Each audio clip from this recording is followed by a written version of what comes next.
Welcome to the San Francisco World Vegetarian Conference. And some of you already have met Hope Bohanec here, who has been involved in animal activism, environmental activism for over 20 years. She's a nationally recognized speaker and recently wrote a book, The Ultimate Betrayal Is There Happy Meat? And she's going to educate us about that. Thank you. All right, thanks everyone for coming. So I have been vegan for about 24 years. And throughout that time, you know, it's been really interesting having conversations with people, and it's always been about the same, but something started shifting about maybe 5 years ago, 3 years ago, especially where I am up in Sonoma County. I live about an hour north of here in Pengrove, outside of Petaluma, which is just the heart of this new thing that's happening. Slow food, local, know your own farmer, know your butcher, all of this stuff that's happening. And I think that I think it's twofold. I think that there's good things about it, absolutely, but I think there's also things that we need to pay attention to that could be very dangerous. So, you know, I'm having these conversations with people now, and people are starting to say, oh, but I buy cage-free eggs. I buy organic meat. And it's almost like they feel that the conversation has ended. You know, that the animals are happy, they're doing what they're supposed to be doing, and everything's okay now. So I think it's really important that, you know, we've got the factory farming talk down. We've got that down. But now what we've got to do is shift the conversation to, wow, you know what, it's great that you care, and that you care enough to even spend more money to buy these products, but did you know? And that's why I wrote this book. I delved deep into those labels and exposed the ethical and environmental side of those labels and what's truly going on. But before we get into those details, I just want to talk a little kind of bigger picture of all this. And, you know, when we take care of animals, or anyone for that matter, there's a trust that builds, a loyalty. And to betray that trust for selfish reasons, especially to kill someone in your care, and animals are someone, not something, that is an act so egregious that I consider it the ultimate betrayal. And that's why I titled the book The Ultimate Betrayal. You know, I didn't coin this term. It's kind of been in the animal rights ethos for a while, but nobody had used it as a book title, so I did. But so I lay out in the book's introduction that farm animals have the same consciousness, the same awareness and emotional capacity, you know, as humans. And I argue that they should be afforded the same considerations to live free of human-imposed suffering and killing. It's always kind of interesting to me now in these new conversations that people are concerned about the treatment of animals, and that's a good thing. That's the good part. You know, they're waking up, they've seen the factory farming videos, they're like, oh, that's really, really bad. I want to help in some way. Okay, so that's the good part. But it's interesting that they are, you know, concerned about the animals and their care, but not so much concerned about their slaughter, that they're being killed. You know, we seem to have this, I don't know, this disconnection when it comes to farmed animals to recognize the gradual, you know, rational gradations of transgressions against one another, meaning abuse is bad, but killing is worse.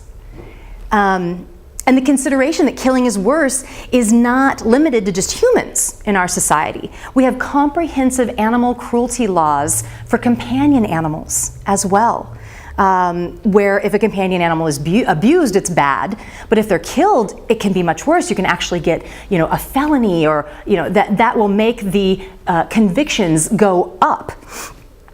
So, you know, you can, you know, receive a felony charge and jail time for killing a dog, but kill 100 cows a day and you get a paycheck. You know, it's like I don't know, we have this this unconscious disconnect, really. A compromise and now we're at this point. This is where we are. We're at a compromise where farmed animals must at least be treated well while they're alive. You know, at least while they're alive, we must be treated well. Let's go to the next slide. But can there be humane slaughter, humane killing? So let me pose this question. Would you rather be hit by a baseball bat or killed? Okay, horrible choice, right? But most reasonable people, of course, would choose to be hit with a baseball bat, even though it would certainly be painful, even though there's a possibility of debilitation. But life is more important, more precious. Non-human animals have the same desire to live, and they will fight when threatened. So let me ask another question now. Would it be acceptable for a farmer or a rancher to hit a pig with a baseball bat? No, of course not. Anyone would agree with you. No matter what they eat, would agree with you. But then why is it acceptable to commit a much greater violation, killing the pig? Because they're only animals? I think we really need to explore that. So, excuse me. So this is a quote from the book. Animal agriculture is a business making money on the bodies of other sentient beings. This can never be free of a fundamental insensitivity towards the subjects of the industry's profits and a deep betrayal to the animals who depend on humans for care.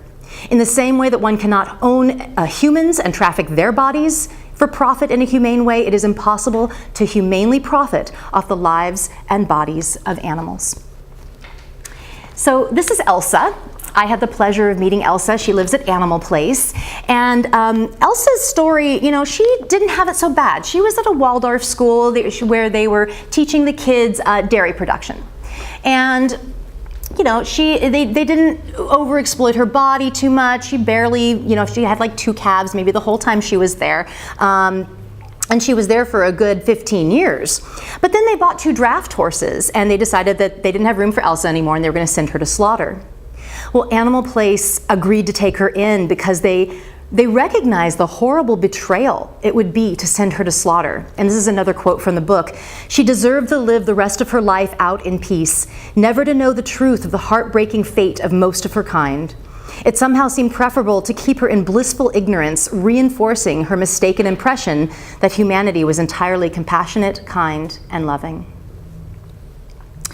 But let's actually look at these labels now. What's really going on? Elsa is an exception. She happened to have it okay. Let's look at what's really going on behind these labels on a broader scale. So to produce a profitable product, the well-being of the animal has to be compromised in some fundamental ways, no matter how humane an operation wants to be. There's huge differences in these labels in these farms. Some are slightly better than a commercial farm. Some have more significant improvements, but even in those ones, there's inherent cruelties that abound and cannot change. They're agricultural exemptions, sometimes referred to as reasonable care standards, where farms deem a practice, necessary and commonplace, and therefore it's considered not cruel, although it certainly is. Let's look more specifically. Alternative egg production. So when you're buying free-range eggs or cage-free eggs, there is one pretty much across the board thing that you can expect. These animals are not in battery cages. And of course, battery cages are the tightly confined cages where the bird can't even spread their wings, turn around. It is absolutely a miserable existence. So they are most likely out of those battery cages. So that's a good step. And I don't want to not acknowledge that. It's a step. However, it's not the only misery these animals endure. It's not the only suffering that they encounter in their lives. We've still got cruel hatcheries, and I'm going to talk about that in the next slide. All of these organic, free range, they all still come from the hatcheries. They've still got painful debeaking, crowded conditions. Just because they're not in cages doesn't mean that they're not crowded. They are crowded into these windowless warehouses, tightly confined. Still have to debeak them because they're still pecking at each other. It's the same thing. Uh-oh. What's that called? What's happening? Can someone just, let's see. Yeah, just hit no. We don't want you. What do you, oh my goodness, it's going kind of weird and I'm not in the right. Oh, move the cursor toward There we go. There we go. All right. I'm not sure, where would you see a label like that? Well, this is at a sanctuary. These are pictures that I've taken at like Animal Place or Farm Sanctuary. The one that says alternative egg production. Uh-huh. If you were going to buy an egg, would it say Okay. on there Alternatively or something? Right, cage-free, free range, that's what I'm talking about. And I'd love it, I just have so little time and we started late, so if we could do questions at the end if there's time, or you can talk to me after, that would be great. Okay, so I'm trying to bust through because we're already, anyway, so all this might start sounding familiar if you're familiar with factory farming. You know, it's like, this all sounds a little familiar. Well, it's because it is. So, the hatcheries. So over here is how the chicks are hatched in these, metal drawers. They come out not to a loving mother in a warm nest, but a metal drawer. Mother hens and baby chicks in the egg actually start clucking to each other. They talk to each other even when they're in the eggs. You've heard the term mother hen is because a mother hen takes such good care of her babies, and it's such a bonding, wonderful experience to be born to that, but these babies never have that experience. They are immediately tossed into these awful hatchery conditions with metal, machinery, conveyor belts, the whole thing. This is sexing, where they're sexing the females, going back to the egg industry. The males are going into another chute, and what happens to the males? Thrown away, disposed of. This is baby chicks outside of, it's profitable. The male chicks aren't profitably raised for meat because they are the egg-laying strand of chicken. So it's not profitable for them. They're disposed of. They're a waste product of the industry. So they're thrown away, suffocating on their brothers or only brothers, suffocating on their brothers outside the back of hatcheries. So this is what is typically considered a cage-free situation. You open a door to the outside to a little 5-foot by 5-foot concrete pad, that's totally unappealing, and none of the birds want to go out there, and they can consider it free range, okay, because they have access to the outside. Is it better than the battery cages? Yes. Is this an ideal life for these animals? No. Are these happy chickens? No, absolutely not. So let's look at alternative dairy. We still are going to have artificial insemination, babies taken away at birth and sent to slaughter. So this is artificial insemination. The farmer sticks his arm down the cow's rectum while simultaneously sticking a rod in the vagina, manipulates to get the sperm in where they want it to go. My husband and I wrote this book together. My husband helps me with the book, and we were watching video to research this procedure. And my husband was so disturbed by this. He actually had nightmares about it.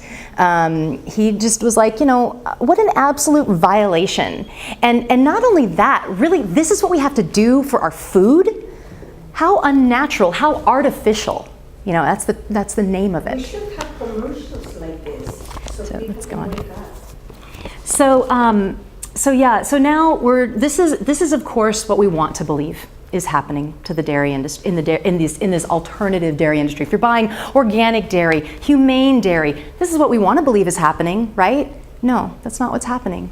This is what's happening. They're taking the babies away from the mothers right at birth. This baby is still wet with her birth fluid. And they're putting them in individual pens. They don't even get to play with other babies. There is a bonding, a beautiful experience that happens with mother and child in all species, and in cows in particular, definitely. And this is what's happening in alternative dairy. So let's look at meat production. And I go into so much more detail in the book. This is, of course, just a boom, boom, boom. Anyway, still have painful procedures, debeaking, tail cutting, ear notching, tooth filing, castration, dehorning. This all still happens with humane labels, with alternative labels, transportation in all extremes of weather, sweltering heat, freezing cold, no food or water for up to 3 days. And they all are 95% are going to the same slaughterhouses as all the other animals. Again, if you're familiar with factory farming, going to start sounding familiar. Okay, so I do want to talk about slaughter for a couple of slides, because there are what are being touted as alternative, more humane methods of slaughtering animals, and I'd like to examine a couple of them. One is called an MSU, a mobile slaughter unit. It's basically a slaughterhouse on wheels that comes out to the farm and slaughters the animals there at the farm. This is for large animals, pigs, lambs, cows, and while and again, there is a step that's better, and we will recognize that, and that is that there's no transportation involved. So the transportation element is taken out, so it is a step better. However, we really need to examine and ask ourselves if the actual process of slaughter is more humane. Well, guess what? It's exactly the same as in a slaughterhouse. The animal is still shot in the head with a captive bolt gun. It's a high-powered gun that shoots a rod into the brain to render them unconscious. The animal's moving, scared, freaked out. That they often have to do it several times to get the animal unconscious. The animal, struggles. It can take 3 to 4 minutes to try and get them unconscious, or they can just shoot them with a firearm. That's legal too on the farm. Wouldn't that be great for the kids to see? Kids, learn about farming. Come and see how you shoot a cow. So anyway, animal's throat is then slit, same as in the standard slaughterhouse. The animal bleeds out. It can take approximately up to 5 minutes. They sometimes regain consciousness during that time. And then they're dragged into the trailer, hung for cleaning, disembowelment, dismemberment, and taken on to the cut and wrap facility. Whether an animal is being slaughtered at an MSU, trailer, or in a huge slaughterhouse, they are still having a frightening, traumatic, and horrifying death. An animal isn't going to care if she had her throat slit in the dirt by a trailer or in a big slaughterhouse. She is still going to fight to live. She's going to resist death to the end, the same no matter how and where she's being killed. Now, I'm going to set up the next slide. It is a bit of a graphic slide. It's my only graphic slide, so just bear with me and bear witness. I think that it's important for us to get a picture of what's going on, because this is supposedly a more humane method of killing chickens. It's called the chicken killing cone, and it's what's being used on farms instead of taking them to the slaughterhouse, okay? So let's go, I'll try and be quick. The bird is first frightened and disoriented, shoved upside down in a metal or plastic cone. Her throat is cut with a knife, blood spurts out of the catch sink. She is struggling in agony, sometimes for minutes. Perhaps not surprisingly, throat cutting is not a quick and painless way to die. The throat is full of nerve endings and pain receptors. It's an extremely sensitive part of the body for a chicken or a human. The Australian Veterinary Journal stated in an article on humane euthanasia, the use of throat cutting without prior stunning must be considered an inhumane and barbaric practice. Yet this is the common method in both large-scale slaughter and humane small-scale slaughter. The chicken's still alive and breathing and panicked, often when next placed into a scalding tank of hot water. Let's get off this slide. So this is another quote from the book, but I'm going to set it up and read it with you, so hang on a sec. I interviewed numerous people that were actually working in these farms and working in these slaughterhouses, that were the products were having humane and different alternative labels on them. And I talked to one guy. I mean, these people, they're my heroes. I mean, I can't imagine doing what they do, the undercover investigators. They're incredible. I really, I have a great deal of respect for their courage. And this one guy, he worked in a lamb slaughterhouse where they slaughtered lambs. It was a small-scale family farm, and that was the label on it. It was family farm, humane, all of that. He said that those lambs, that sometimes going down the line after their throat had been slit 7 minutes, 10 minutes into the process, when they're being skinned and they're, all this is happening, they're still responding to touch and twitching and still alive. Just horrible. So picture a lamb, a symbol of gentleness and innocence in severe and prolonged agony at slaughter. Most people, if they saw a lamb in pain on the side of a rural road, would feel sadness and empathy and try to gain assistance for this animal in distress. Millions of lambs are suffering behind the dark doors of the slaughterhouse and are in no less need of assistance. So, let's do one more story. This is Ruby. I got to meet Ruby at Animal Place, and she's adorable. This is when she first came. She was tiny and cute. This is one of her birthdays. She was getting a cupcake, and she's a little bigger. So Ruby was actually on a small-scale farm where they gave tours, which is very rare. It's very hard to get on these places. I tried to get into several of these places and couldn't. But she was at this one where they were actually giving tours. She was a runt. And a runt of a litter is a small pig that often doesn't grow fast enough or big enough to be profitable. And they often feel that they're a waste of feed and they just discard of them. A lot of times they just let them starve. But this place was more humane, so they used what's called thumping. Thumping is where they take the little baby pig and they just throw it on the ground or throw it against the wall and hope that the first time kills it. So thumping was to be Ruby's fate. And this woman that was on a tour heard about it and she was like, oh my God, can I please take her? And they let her have Ruby, and so she ended up at Animal Place, luckily, living in blissful ignorance of the rest of her species' fate. But anyway, we're glad Ruby's here. But just to give a taste of what happens to these animals, even on the best of small-scale farming. Okay, so let's switch gears and talk environmental. So a lot of times, I'm giving all this ethical to people about these labels, and they'll say, oh, but it's better environmentally. And they feel like that trumps it. It's better environmentally, that's more important. Well, is it? Let's look at that. So climate change. Of course, we're finally, did everybody hear the news? Dun, dun, dun, dun. The Intergovernmental Panel on Climate Change has declared that it's 95% likely that humans are the cause of global warming. It's like, oh my God, they were saying this in the 70s, let's move forward. But anyway, so finally, it's official. God, okay. Well anyway, so what is animal agriculture's impact? And what and this is how it works, folks. This is it in the field. Okay, that's how methane is. I just had to throw that picture in. Love that picture.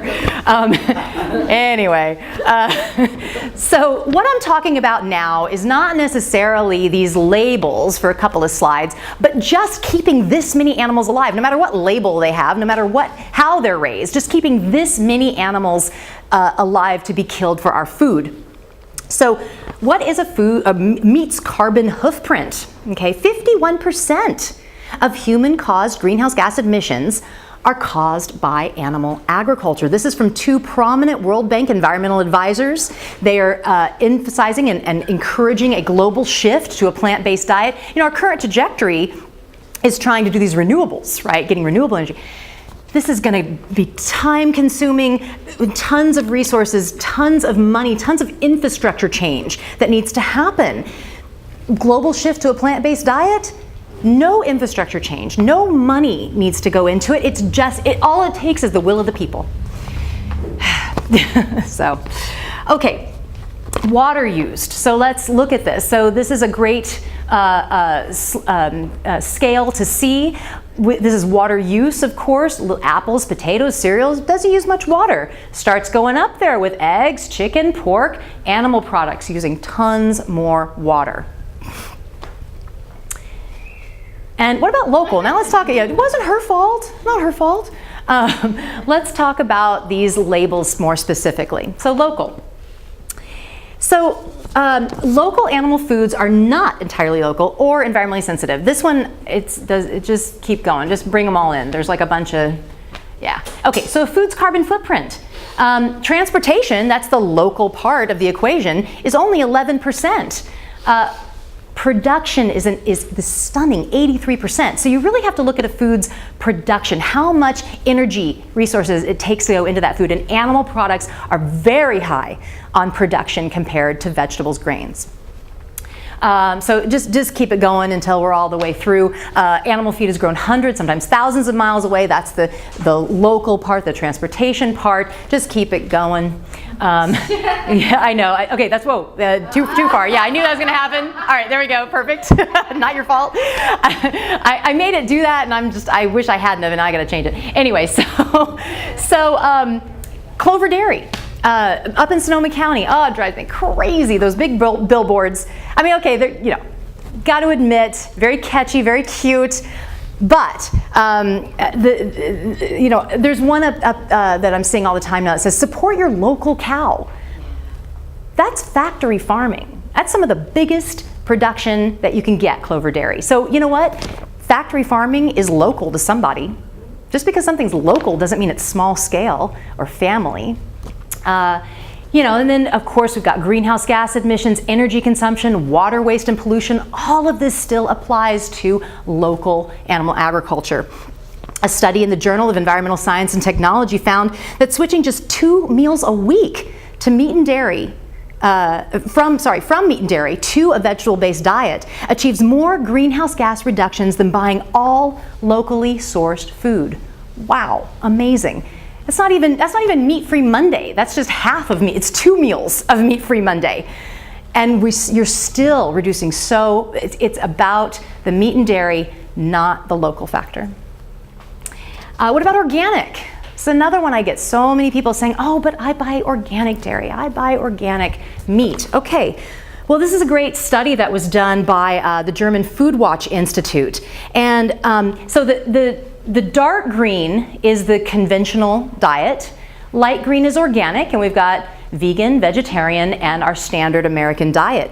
So the study shows that shifting from this dark line down there, that's where everybody's eating. That's the impact. That's how many greenhouse gas emissions we've got going with most everyone's diet, okay? If you switch just to organic, of the same, organic, including meat and dairy, you're making a reduction of, 8%. 8%, okay, so that's something, yeah. But hey, how about if you go from the conventional diet to a conventional vegan diet? Now we're not even talking about organic. We're just talking about switching to a vegan diet. 87% reduction of greenhouse gas emissions, 87%. And then, of course, the ultimate, that little tiny impact up there, the ultimate in reduction, going from a standard American diet to an organic vegan diet, 94% reduction. So that's, again, it's not about the organic, it's not about the local. The meat and dairy, that's what's hurting the environment. Okay, grass-fed beef, this was a big surprise. Grass-fed beef can actually produce 50 to 60% more greenhouse gas emissions than their grain-eating cousins. More water is wasted as well. Wow, pretty amazing. And I just don't have time to get into the why. It's in here. You want to know why? Get the book. All right, free range. Now again, I put this picture in to show that this is what we're talking about mostly when we hear free range, which is not really free range. But let's think about it if we were truly talking about a free range system. If the animals were really getting the space that they need and deserve. Okay, with a truly free range system, the same amount of animals will now use several more acres of land, right? Of all the land in the United States being utilized for agriculture, 78% is using livestock, okay? At any given time, there are 100 million heads of cattle and 70 million pigs alive in the US. Currently, only about 9% is pasture raised. How on earth would we ever have the land to pasture raise them all? We just don't. To give the animal the space they deserve to have a natural life, we would have to destroy millions more acres of wildland, forests, prairies, wetlands to accommodate them. Now, there's millions of cows currently packed on factory farms. Envision giving each of these animals the minimum 2 acres of space required to give them a semblance of a natural life. There's not enough planets. Not enough land. We would need 5 planet Earths to be able to pasture raise all the animals that we have alive today that we're eating. It just can't be done. Free range animals, it's food for a few elite buyers in a specialty market and can never be anything more than that. So, go ahead. Organic's good. Local can be good, but this is one of those silly ones that, yeah. Plant-based is best. One more hit. Conventional plant foods cause far less environmental damage than organic, local animal foods. And of course, the ultimate, organic, vegan. Okay, this is a quote from the book. Animal products are a luxury, a lavish meal that the earth can no longer afford. We must start thinking and acting beyond convenience and tradition and evolve to be honorable global citizens, concerned for the state of the environment and the well-being of our children worldwide. A plant-based diet is by far the most ecological dietary choice that we can make for the children. Okay. All right. How much time do I have? Does anybody know? I don't have a little time person. 6 minutes? 26. Oh, I don't think so. Anyway, that's okay. Well, let's move on. All right. So, I do briefly want to talk about the health aspect. It was interesting when I was writing the book. I had all the emphasis, of course, on the ethical and the environmental. I did want to throw a health section in, and I thought that it was mostly going to be, about how it's still animal products. They're still high in saturated fat, high in cholesterol, no fiber, phytochemicals, antioxidants that fight disease. That it's still an animal product. It's still good to eat, right? That's what I thought, and I have a little of that. But it was interesting in the research that I did, that's not the only concern. Okay, animals with access to the outside are more susceptible to bacterial, viral, and parasitic infections, as well as environmental contaminants. Some pathogens are actually on the rise due to free-ranging farm animals. There's a case of dangerous parasitic disease. These are diseases that have plummeted in the Western world, in our industrial world, because of factory farming. They've just plummeted in the last 20 years to being actually practically non-existent, but they're having an alarming comeback in organically and free-range pigs. Okay, a study in the Journal of Food Protection found that pigs with access to the outside had an increase of this infection. Other studies found that an increase of another disease in free-range pigs. These diseases have very difficult names to pronounce. It's all in the books. I don't try to pronounce them. But anyway, another study found that free-range eggs had higher levels of dioxin. And I'm in no way advocating keeping animals in cages. That's not, why I bring up this point. I believe that animals should be free roaming and enjoying the simple pleasures of life on a sanctuary where they can never be exploited for their bodies or killed for their meat, and we don't run the risk of being exposed to these deadly diseases. My intention in revealing that cage-free and free-range animals now come with this host of new health concerns is to emphasize the point that raising animals for profit, no matter how it's done, will never be healthy for us, for the animals, or for the planet. And I go into so much more in the book that I just can't fit into the presentation. I have a chapter on urban and backyard farming of animals and backyard slaughter that is becoming more and more popular. I have a chapter on lab-grown meat, which I think is a scientific advancement that we really need to look at and support. I have a chapter on the dead stock dilemma. If you know what that is, I'll go briefly into it, but it's a really interesting chapter. It's the leftovers from the slaughterhouse, the bones, horns, eyes, ears, entrails, all that stuff we don't eat. And we used to render that stuff to make other products, but the rendering plants are closing because of mad cow disease. So now the farmers are left with this, it's almost 60% of the animal that they can't sell. And it's a huge environmental catastrophe that's happening. No one is talking about, except for me. So. And then also I have a chapter, of course, on fishing in the oceans, also sustainable labeling of fish. I get into that as well. But I also talk about the progress that we've made in 20 years. Again, I've seen this for 24 years, you know, I've seen this shift happening, and I'm very hopeful. I mean, it's amazing how far we've come. When I first went vegan, the only soy milk was a powdered soy milk. Some of you may remember, you know, and you had to add water, and it was all chalky and nasty, and you were just like, you know, you had to want it back then. You really did. You wanted a cookie, you had to bake it. There was nothing. So we've come so far. I'm like, oh, vegan donuts, yes. It's awesome. So, you know, it's amazing how far we've come in 20 years, 40 more years.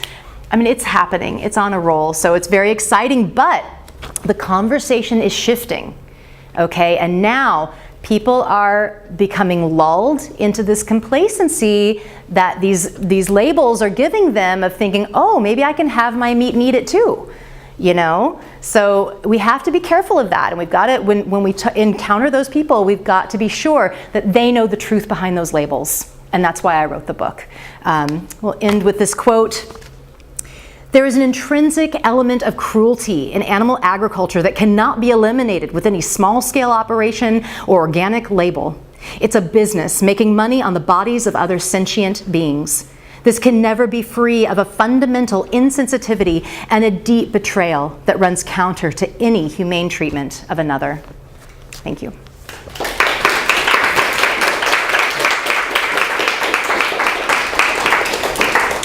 So I'm not sure when this ends, but I would love to do question and answer if we have the time.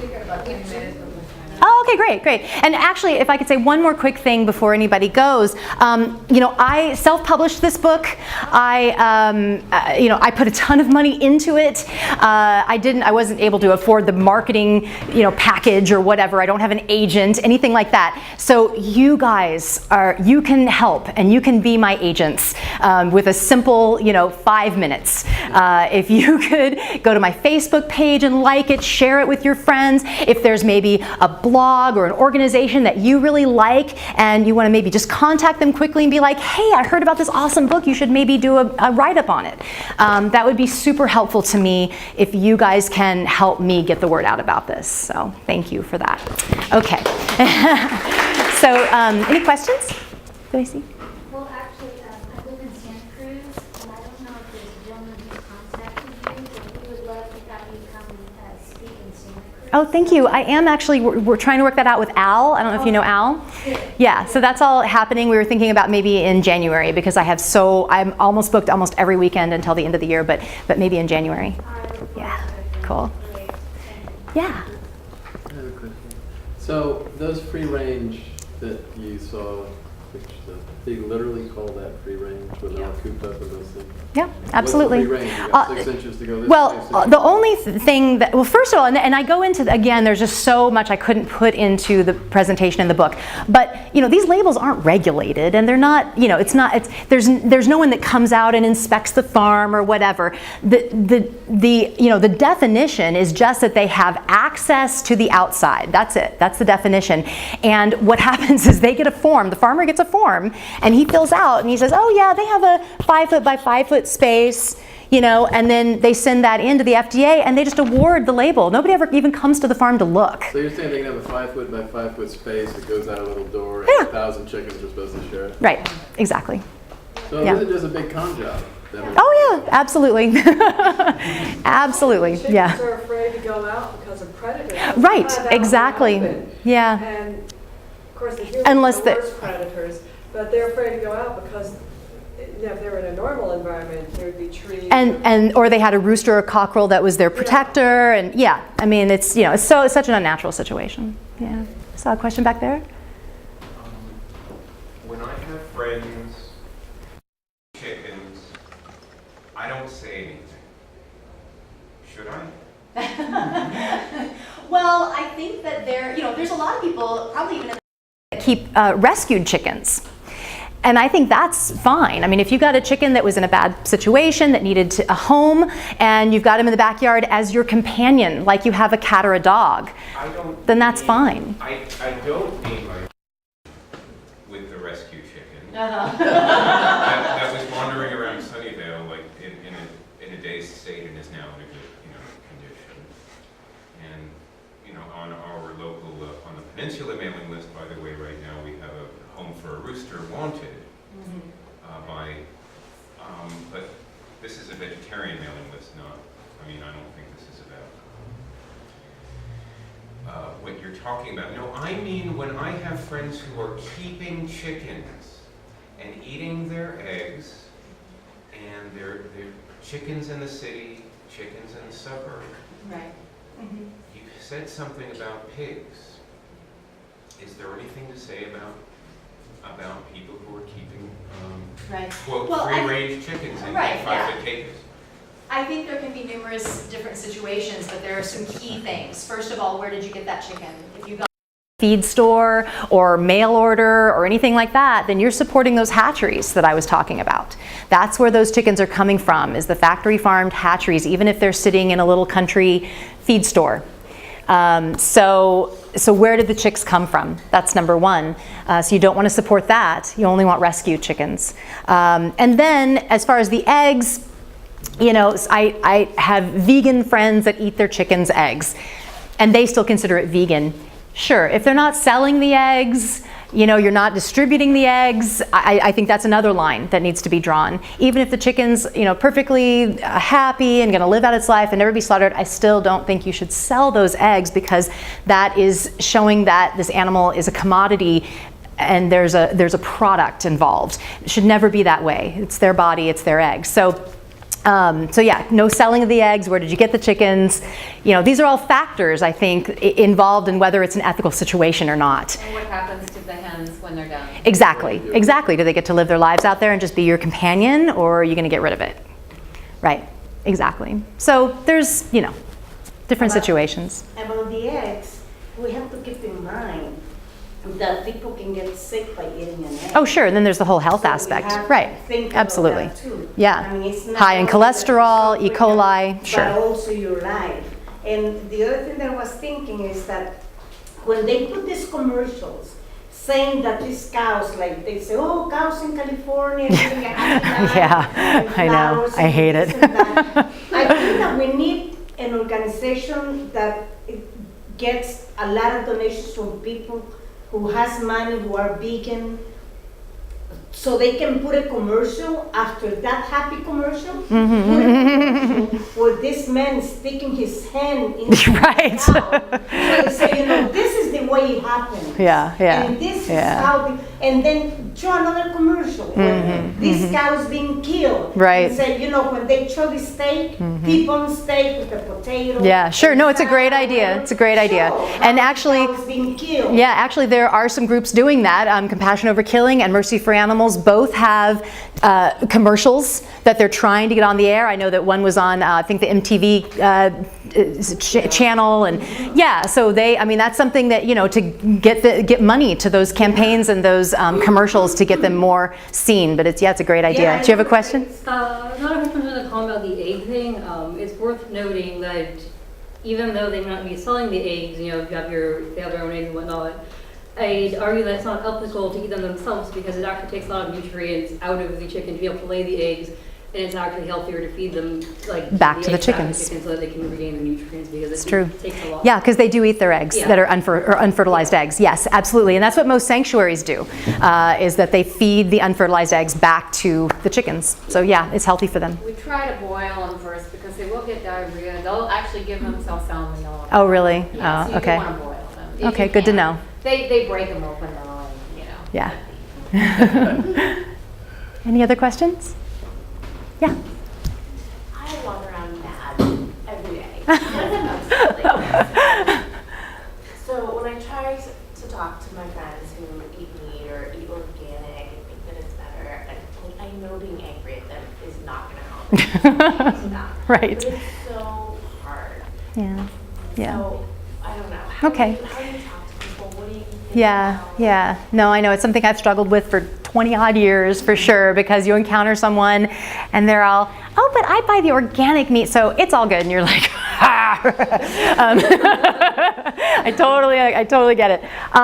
Well, one thing that I do personally is I like to hang out with vegans and get angry.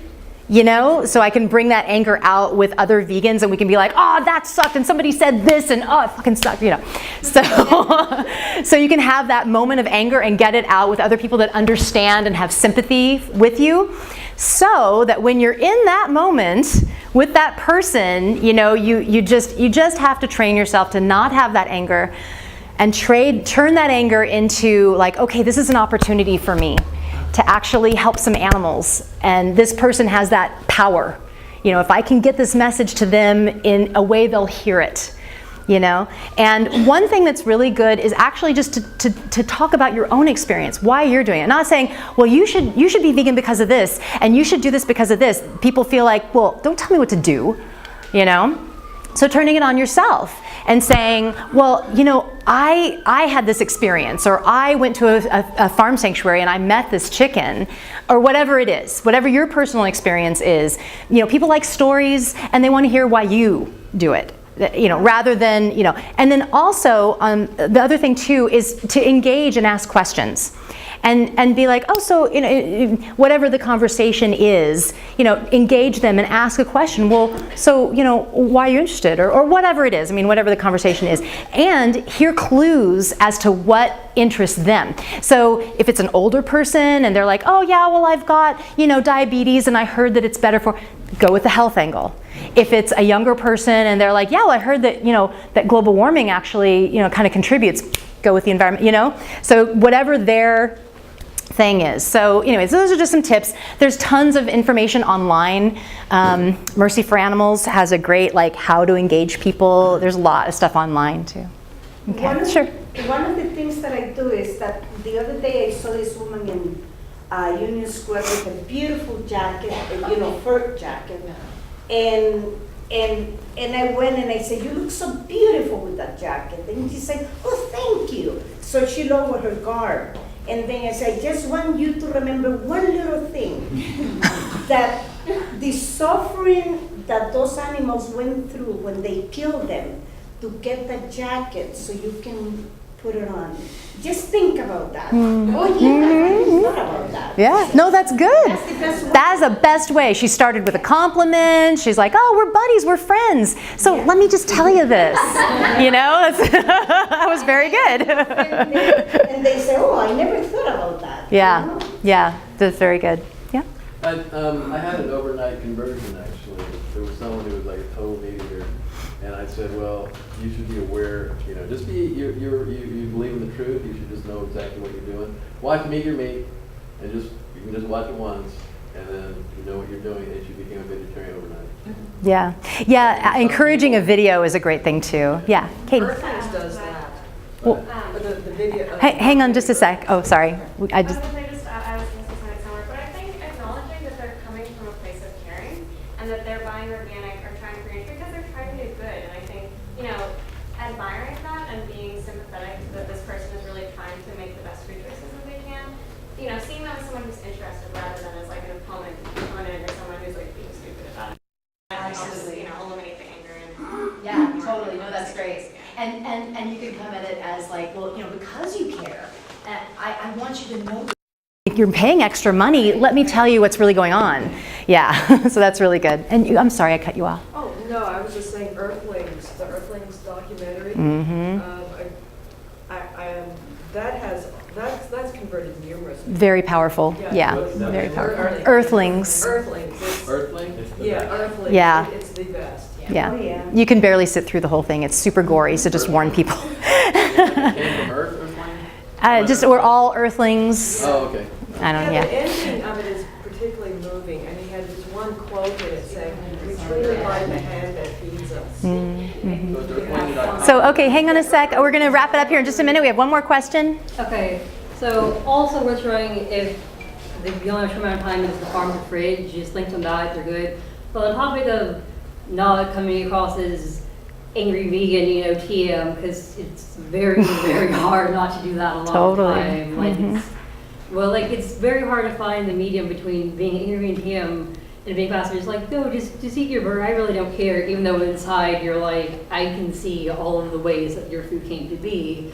So it's worth remembering when you're discussing with people who are pre-vegan or pre-vegetarian at least, that pretty much all of us were there at one point too, Sure. and making jokes about, bacon is tasty, I can never give up cheese. And so I found that's really helpful when people were like, oh, I can never cheese, I'm just like, you know who said that? Me and pretty much every vegan ever. Right, Like right. it's helpful to keep that in mind. That Absolutely, people want- sure. that people I, want. I like the pre-vegetarian. Everybody's a pre-vegetarian. I like that. And credits kind of all right. stole that from Carol Adams' book. no, Melanie Joy, maybe? Yeah, Okay, cool, cool. All right, well, we're going to wrap it up. Thank you all so, so much. I am tabling, I have my books at a table with Mercy for Animals in the auditorium. It's almost all the way to the other exit, just the second table in from the exit across the way. I'd love you to come over, get my book, and talk to you one-on-one. So thank you so much.